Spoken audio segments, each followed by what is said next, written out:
defense on Joker in the last 10 years. And it's showing. Joker is still obviously going to be Joker, get triple doubles and things like that. But what did you say to me? He had to score more. He's not having as easy a time as he usually had because Big Zoo. Spots with those 19 points. You got Kawhi Leonard. He had 21, but he had 11 rebounds, 6 assists.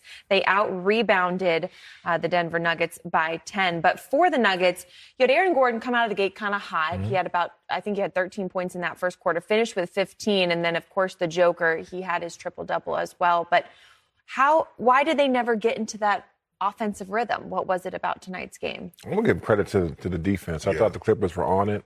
I also think MPJ hasn't had the breakout game that we're looking for from him as a Denver Nugget. The Denver Nugget fans looking for him to hit some jump shots.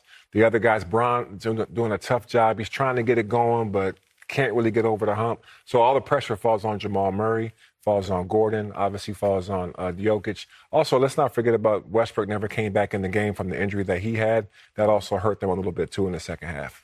Yeah, I'm with him. I feel like the defense is what made it more difficult, but I think you also have to look at, when they were winning the championships, they had depth. They don't have that same depth now. I mean, they felt like that, they were able to let go of Pope, KCP, and Brown.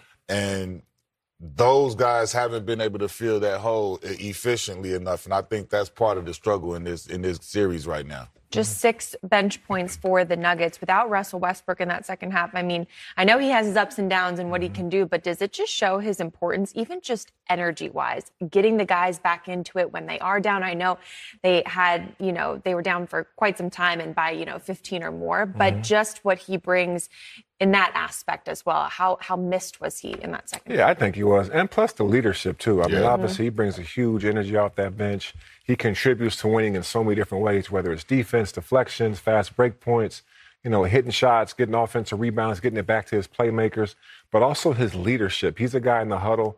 He's a guy on the court that the other teammates depend on. They look to for guidance. So his presence not being there is bigger than his statistics. Kawhi Leonard put up those 30-plus points in Game 2, 21 tonight. So, not as hot of shooting for him as before, but he didn't need to because he had those role players come in, which shows really great depth for the Clippers. But Kawhi with those 11 rebounds, 6 assists. How much do you guys enjoy watching him as a facilitator? Man, I just love seeing Kawhi out there healthy. I feel like if Kawhi is healthy, he's available, he's going to be one of, if not the best player on the court. And that's almost every night. And he plays on both sides of the floor. That's not just offensively, that's offensively and defensively. And, he's one of those guys, he's a pace car. He's not going to say much or talk, or you just got to watch him and follow his lead. Now that the Clippers have the 2-1 series lead, does this shift your guys' mindset of where this series could potentially go with how dominating this win was? Yeah, I mean, it's a lot of questions for Game 4. The health of Russell Westbrook, what the adjustments might be over there.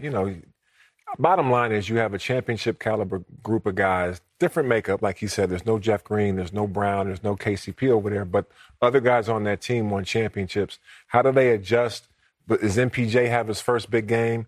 Like, what are they going to do to combat the offensive firepower from the Clippers? Yeah, because the Clippers look strong, man. They like you said, everybody's sitting on all cylinders. The substitution guys are coming in and playing well, and Denver desperately needs that. They big guns need support and help, and right now they're not able to find it. Lots of questions for Game 4 in this series, and 14-108. Their 26-point halftime deficit, the largest halftime deficit to overcome in an NBA playoff game in NBA history. Wow.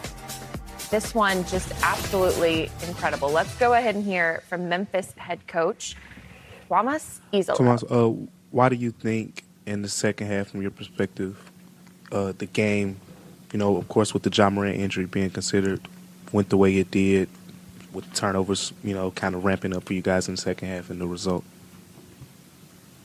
I thought we did a great job fighting for 48 minutes, but against this team, it's not enough to fight. You also have to be able to execute.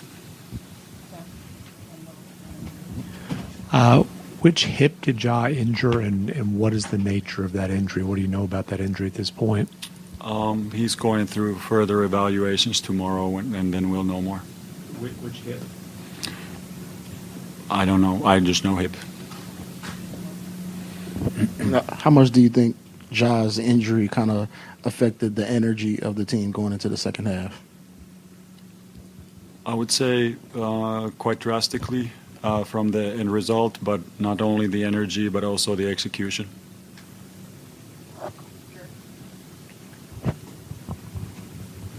In a season that's finished with, well, not finished quite yet, but has had a lot of hurt towards the end, or recently, I guess, how does this one sit with you personally?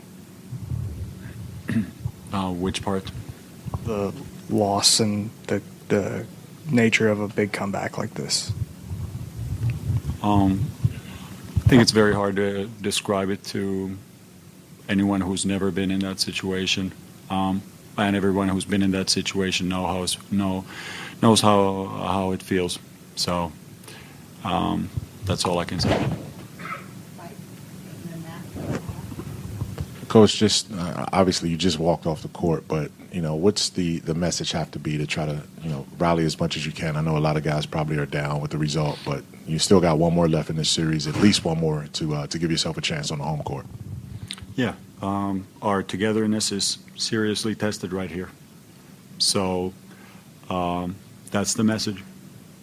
Stick together, do our best. We saw today where it can lead to, especially in the first half. Got to keep doing that. Coach, I know it's tough to look at positives after that result, but the first half and the way you guys played up until Ja got hurt, even a little bit after that, just how would you describe it, how happy you were with that performance and the way they came out?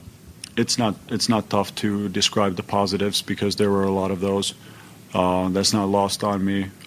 We played as a true collective for 24 minutes, moving the ball, each guy fighting for each other, and I think it's a great blueprint for any basketball team in the world to follow if they want to win.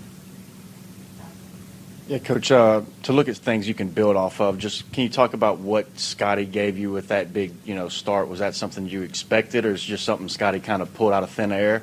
And then on the downside, what's the gut punch like? This loss compared to like the game 1, game 2 losses, how does it hit you differently, so to speak, and how can you learn from that? I try not to carry too many expectations into the games, especially with the shooting performances. Sometimes shots go in, sometimes they don't. Most important thing is you take good shots. And that's what Scotty did today, and he hit a bunch of those. And he's been very consistent for us, and his growth has been enormous. And I think he can be very proud of the work he's put in and